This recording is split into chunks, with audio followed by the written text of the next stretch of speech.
Volunteers are the foundation of ENGin. We literally could not exist without the thousands of volunteers that serve with us every day. In fact, we currently have nearly 10,000 active volunteers from over 130 countries. And many of you are here today. It's just incredible. If every volunteer meets with just one student every week for 1 hour, they will give a minimum of 520,000 hours of their time this year to help Ukrainian youth. But that's not all they do. Volunteers play important roles on the ENGin team. They are interviewers, volunteer and student community leaders, curriculum designers, ambassadors, club leaders, and so much more. Today, we have 5 amazing people joining us to discuss their experiences as ENGin volunteers. Welcome, everyone. I'm glad that you all were able to make it today. I want everyone to take a moment to introduce yourselves by giving your name, where you were located, and briefly what led you to volunteer with ENGin. Naomi, will you start us off? Дякую, Rose. Всім привіт. Я рада бути тут. Well, my name is Naomi Kwam. I live in Douala, Cameroon. I work as a freelance translator and audiovisual translator and transcriptionist.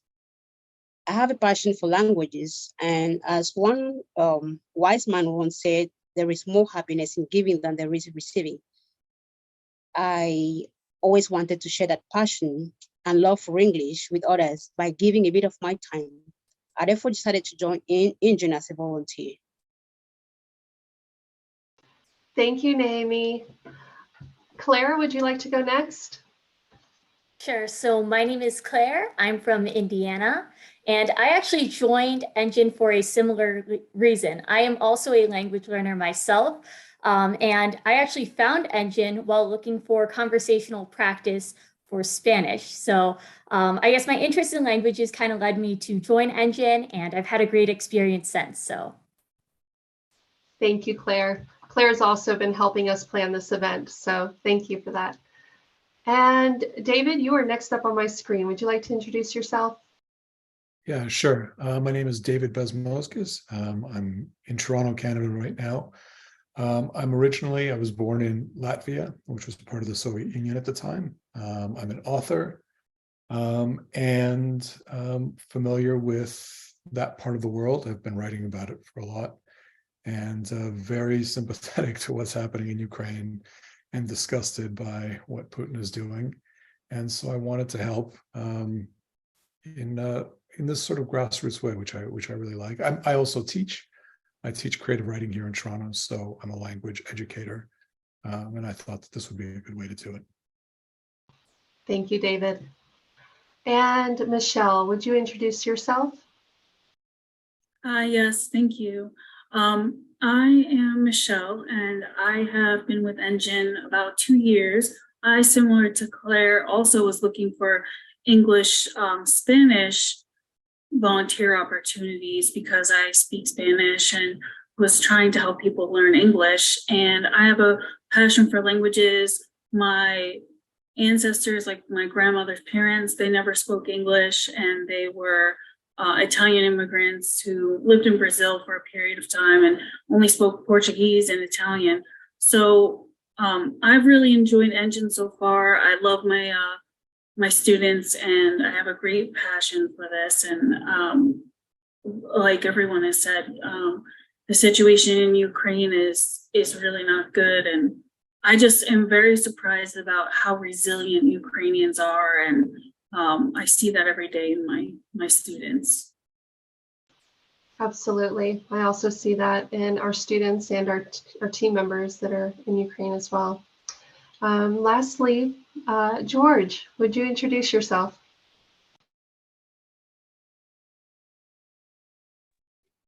I'm George Lieber. I taught Russian and East European history at the University of Alabama at Birmingham from 1987 until 2021.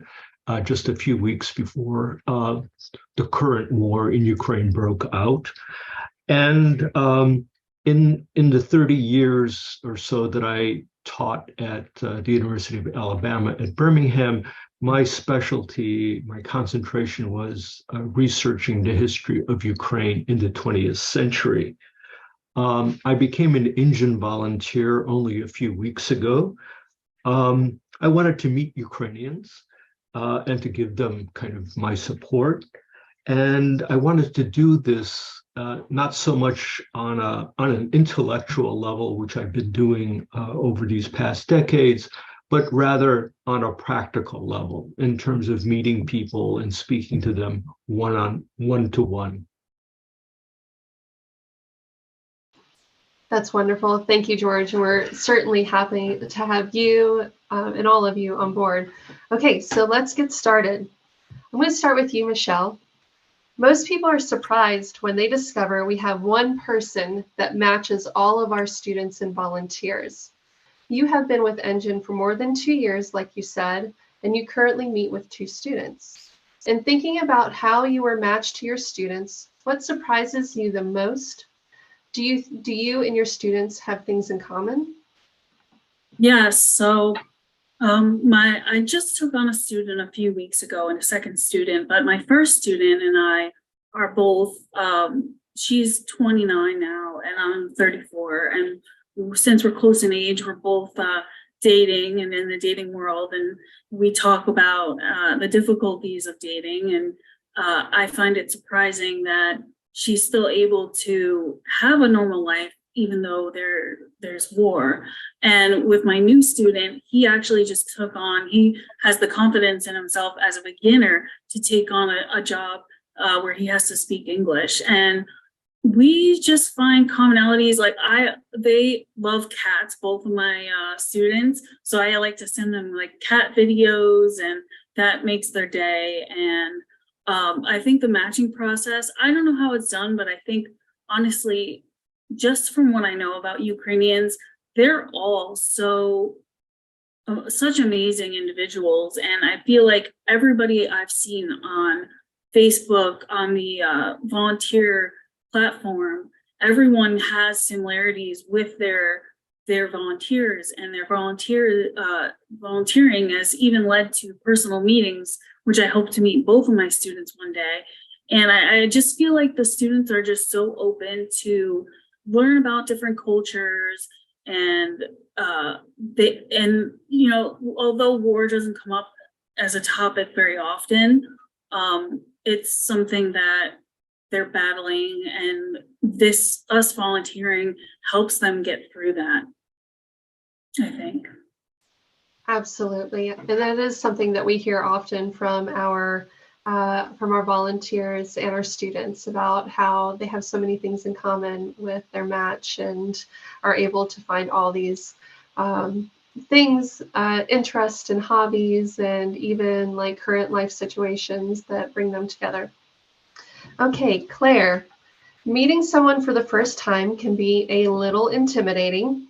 Do you remember what your first session was like? Did you have any fears leading up to it? And how did your perception change once you met? So I remember before my first session with my buddy, I was definitely a little nervous. I didn't have a ton of experience doing video conferencing meetings, and I wasn't sure exactly what to expect.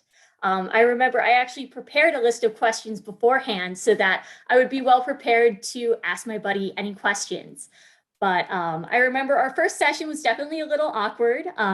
We weren't exactly sure what to talk about. And I even remember after our first session, I actually sent an email to ENGin support being like, I'm not sure how this is going to work out or how I'm going to have enough to talk about. And Katerina actually was nice enough to respond, and she told me, don't worry about it. It's going to be okay. Things should get easier. And if they don't, we can find a way to make things work. And, she was completely right. Me and my buddy have been able to form a really strong friendship. And even just the week after we started meeting, the conversation started flowing a little more naturally, and we gradually got more comfortable with each other. So I would say overall, ENGin does a great job with matching. Even if you can't see it right away, just, keep meeting with your buddy every week, and eventually things will just kind of click. Thank you, Claire. David, you are an award-winning writer and filmmaker who has recently been banned from entering Russia due to articles you have published in one of Canada's national newspapers, which was critical of Russia and Putin. Given your knowledge and expertise, how do you believe your work as an ENGin volunteer can give your student a voice and a future beyond the war? Thank you for the question. Yeah, I found myself in a very surprising, unusual situation when 100 Canadians were sanctioned by the Russian Foreign Ministry in the fall, and I found myself as one of them. The Russian Foreign Ministry doesn't tell you that you're going to be sanctioned. I got an email from a CNN producer asking me to go on a show, asking me how I felt about being sanctioned by Russia. Which I didn't know about. So yeah, I'm banned from Russia, which, is not a big deal because I have no plans of going to Russia right now. But as far as how my participation would help my student, listening to the other volunteers about the matches, how ENGin does it, there's a pre-interview process and you're asked what your interests are. And I guess I talked about my interest in the arts, and my student, Alessia, is a musician. She plays the flute. And I guess we were matched for that reason. And the reason, I guess one of the main reasons that Alessia wants to be part of ENGin is that she wants to teach, she teaches already music to adults and children, but she wants to teach in English to expand what she's able to do. And we, discovered this on our first call, and that has really shaped all our conversations since. I bought a recorder. I'm terrible at music, but she's tried to teach me the recorder. But it's like the form of our conversations revolves around music. So, we end up talking about all sorts of things, but it's always through music. And every weekly session, we pick a new composer and we talk about that person's work. And, by virtue of that, Alessia's English, she gets English practice, but it's also very specific to what she ultimately wishes to do, which is to be able to talk about music and teach music in English. And I'm learning a lot from Alessia at the same time about music. I'm sort of an amateur music lover, but she knows a great deal, and so it's really been wonderful. That's really great to hear. ENGin prides itself on bringing people together from around the world and finding these commonalities, like we spoke with Claire about. But I've always found that music was something that has tied me to so many people. I'm not musically talented myself, but I do love music, and I think that it's wonderful that you and your student have been able to connect and inform your sessions based on that. Thanks for sharing that, David. Naomi, since becoming an ENGin volunteer a year ago, how do you feel your overall understanding of Ukrainian culture has changed? Is there something in particular that you have learned that really stands out to you? And has there been something your students were surprised to learn about you and your country and your culture? Well, we all agree that it's not easy to know about the culture of a country, maybe just a year, especially if you've never been there. So before this project could start, I had little or no interest in Cyrillic languages. The alphabet is quite different from what I grew up to know and learned. But I started to have some interest in the alphabet, and I'm learning one alphabet or one word every day. So I saw that they have a colorful national cloth, they're authentic. And earlier this week, my body had a special shirt or a special top. It was very colorful and I really loved it. And I think that is what makes Ukraine. And also they have unique musical instruments like kobza, bandura, sopeka, and trembita. I've never tasted Ukrainian cuisine, but she says the food is delicious. Now, talking about what she learned, if I want to quote her words, she said she learned so much about my country, our culture from our discussions, from my stories. She's most impressed by the difference between our cuisine and the European cuisine. And also, she's impressed by, she says we are very open. We are open. And the food is also delicious because I always share some recipes with her. Whenever I cook something, I show her, we go to the internet, I show her the links, and she says the next time, or if she has the opportunity to come here, I think the first thing she will do is to taste all those different meals. That's it.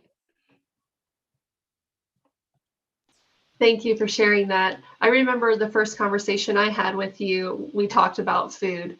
And I think food is such a fantastic way to connect cultures. So thank you for sharing that. You're welcome. George, so prior to last year, many people may not have been interested in learning about Ukraine. Part of ENGin's mission is to give Ukrainians a voice that reaches people around the world. Have you noticed an increased interest in Ukraine amongst Americans, and how would you describe the ENGin volunteer experience in terms of cultural exchange? Yes, thank you. That's a really good question. I mean, I have noticed a greater interest in Ukraine among Americans, especially after the outbreak of the war last February. And even in Alabama, which is viewed by many as kind of a very isolationist state. But even here in this state, many homes fly the Ukrainian flag. And one of the primary reasons for this interest, I think, is that many Americans watch, we talk about being in the age of the internet and social media, but many Americans do watch mainstream broadcast news as well as cable news networks. And over the course of the past year, since Russia's invasion of Ukraine, many of these networks have interviewed English-speaking Ukrainians who have described the horrors of the war to an American audience. And so now, over the past year, more English-speaking Ukrainians have appeared on American screens than before, than during the Orange Revolution in 2004, or the Euromaidan Revolution, or the Revolution of Dignity in 2014. So more English-speaking Ukrainians have appeared on American television. And so what ENGin has done, it has, as the testimonies of my colleagues on the screen have pointed out, ENGin has introduced American volunteers to Ukraine, many of them for the first time. And it has also introduced Ukrainian participants to the vast diversity of the English-speaking world. Yes, thank you. That's the perfect answer there. Thanks, George. Michelle, you have been instrumental in establishing ENGin as an option in your former company's employee giving program. Can you tell us a bit about that process and how you found success? Sure, definitely. One of the biggest things that a lot of employers offer, and most of the time it's not well known because it's within the HR department, where you can find this information, or the employee resource group. But a lot of corporations now will actually donate or match donations for charities that you're volunteering for, or donations for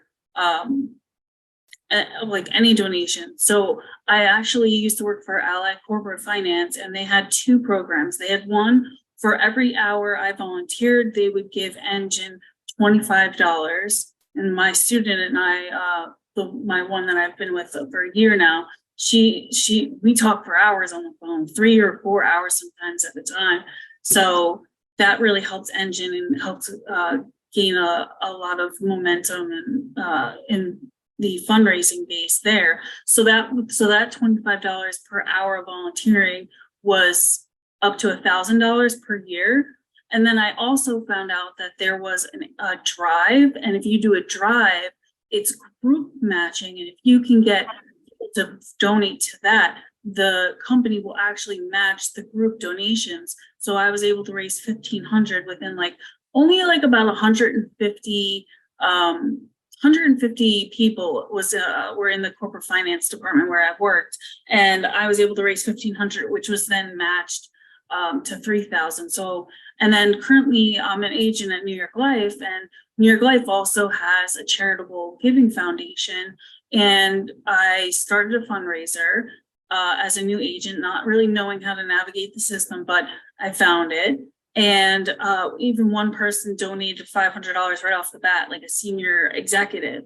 So I just encourage everyone who volunteers to look to their human resources, look in the employee resource groups, look in the manuals, the human resource manuals, and or the benefits package, because a lot of times these things are listed in the benefits package, and we're so overwhelmed with trying to find out information on our dental, our vision, our medical, that that sometimes it gets missed, the benefits that are offered where you can actually get matched donation. So I encourage everyone to do that. I think a lot of companies do it because it's good publicity, but I think there might be some tax advantages, but also a lot of these companies want to do the right thing and want to support Ukraine.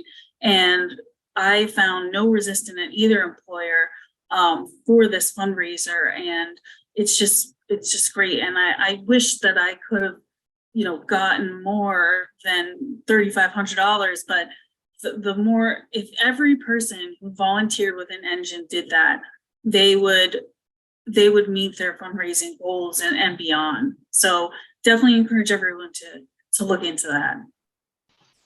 Thank you, Michelle. Yeah, that was a really great learning experience when I got to speak with you initially about that last year, as I was trying to navigate that process while reaching out to companies. So thank you for all that you've done there. Naomi, you are an English translator and subtitler by trade. How has this skill set helped you in your sessions with your student? And will you tell us about the progress your student has made since the two of you began working together? Okay, yeah. Translation is a very subtle activity. When we learn something new, in our case, a language, we're so excited and we want to start practicing immediately. We tend to forget that the grammar, vocabulary varies from one language to another. They don't always apply to all the languages. I've always encouraged my body to let the language flow as she speaks, then instead of translating it in her head. So with this approach, she has been able to make remarkable progress. She's an amazing and highly intelligent girl. She always appreciates the time we take to study together every week. Her listening, her reading, and her writing skills have improved greatly. So in order to boost her confidence, we sat together and discussed. We decided to be matched with 2 other students. The purpose being that we should prepare the lessons together and we teach together. Maybe I introduce the lesson and then she continues. And she was okay with it. She really appreciated that. So this week, we prepared the first lesson because I was matched with 2 other students. We had the opportunity to work with the first. We prepared the lesson together and I introduced And then she was really relaxed. She was conversing very well with the student. The student was happy, and my body also was so happy. She appreciated that initiative. And as one of our colleagues said, they have this trauma because of the situation in their country. She's not in the country. She's homesick and she's going through a lot. And she really values this time we spent together. And I'm sure that because of this confidence she's having in expressing herself, very soon she will enroll as a volunteer and have her own student. Yes, I love that you're encouraging her to get to a point where she feels comfortable becoming a volunteer as her English has improved tremendously. Thanks, Naomi. Yeah. George, as a history professor that has published 3 books on Ukraine in the 20th century, how do you think ENGin's mission supports Ukrainian national identity, and how do you believe that identity is developing as the country defends itself and moves towards a more Western society? Well, since its independence in 1991, many Ukrainians have sought to distance themselves from Russia. The Orange Revolution in 2004 strengthened Ukraine's pro-European orientation. The Revolution of Dignity, which occurred between 2013 and 2014, then Russia's annexation of Crimea and Russia's support for the war in eastern Ukraine persuaded Ukraine's post-Maidan governments to start the process of joining the European Union. Russia's invasion of Ukraine 14 months ago persuaded the overwhelming majority of Ukrainian citizens to defend not only their country's independence, but also its pro-European choice, as the 2 ambassadors spoke about earlier this morning. This war has finalized Ukraine's divorce from Russia and reaffirmed its identity as a European country, not just an East Slavic one. ENGin's mission, as I understand it, and I've only been a member for a very short period of time, is to teach English, a global language, the most spoken language in the world, and the most commonly used language within the European Union, to Ukrainians.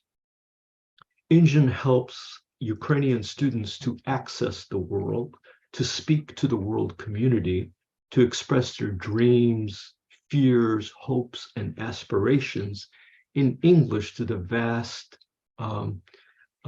English-speaking audience throughout the world. We are all citizens of the world.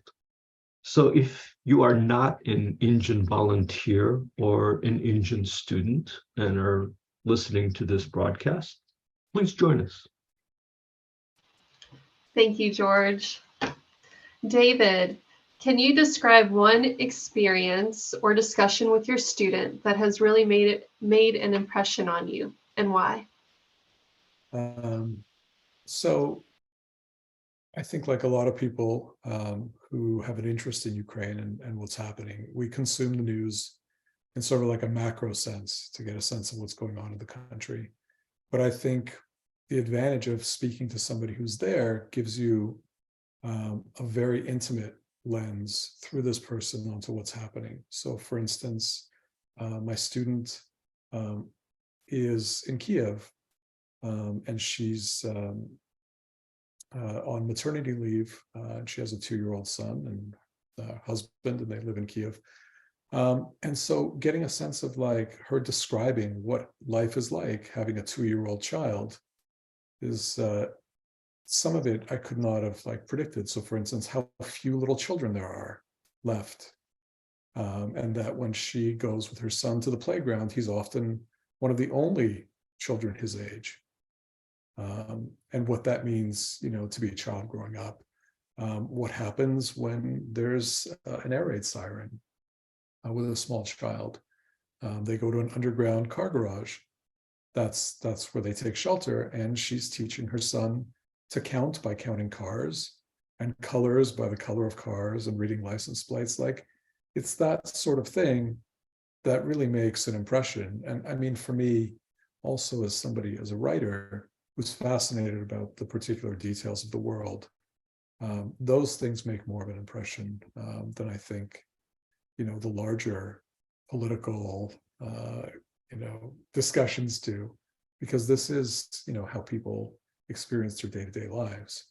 And I guess the other thing is, this is, sort of a musical aside, I've learned all sorts of musical trivia. Like, for instance, how many coffee beans did Beethoven have in his coffee every day? Right? You know this, Rose, right? I have no clue. You have no idea. Beethoven had 64 coffee beans, which he ground up every day, which I would not have known without Alessia. That is amazing. I am a coffee fanatic, and now I'm going to have to test this out. Thank you for sharing. Claire, you have been an ENGin volunteer since December 2021. Not only do you meet weekly with your student, you have taken on many other volunteer roles with ENGin. You're an ENGin ambassador, where you spread the word about ENGin in your community. You're a student community leader. You helped plan this event. And I remember the first time I met you. You organized an event for 3 ENGin students in Ukraine to speak to your National Honor Society students at your school, virtually, of course. Will you briefly talk about your various roles with ENGin and describe what has been the most rewarding of these volunteer experiences? Well, Rose, I think you did a great job of summarizing my involvement with ENGin. Throughout all of my different volunteer roles, I've really learned a lot. But I think if I had to pick a volunteer role that was most meaningful for me, I think it would be the ones where I'm working with students. So both as a speaking buddy and as a student community leader. And both of these experiences have been very different and meaningful in different ways. With my buddy, we've been meeting for the past year and a half. And it's been amazing to see the changes in her and, growing alongside her. Obviously the war brought a lot of changes, but also she started college this year. So it's been really cool just to kind of grow up alongside her and just have someone to check in on every week. And, she checks in on me. We spent holidays together. So we really formed a strong connection. So she's definitely become a very important part of my life. And then on the other hand, with my group, my group is part of ENGin's student communities, which if anyone's not familiar with them, I highly recommend you check them out. They're launched last August, and they're kind of designed to both improve English skills and form a sense of community. And I think with my group, I've kind of seen both things happen. They've improved so much in their English skills. And then at the same time, I get to see a bunch of different personalities interacting with each other. They're all so much fun. And I really enjoy talking to them, almost every day now. So it's really great to see how active and passionate they are about learning English. So I'd say both of those opportunities have been really meaningful to me. Thank you for sharing, Claire. That is all for our volunteer panel discussion today. You all are wonderful. Thank you for giving your time to speak with us all today and share your experience with ENGin. And, you continue to volunteer with us, and we really appreciate that. So thank you.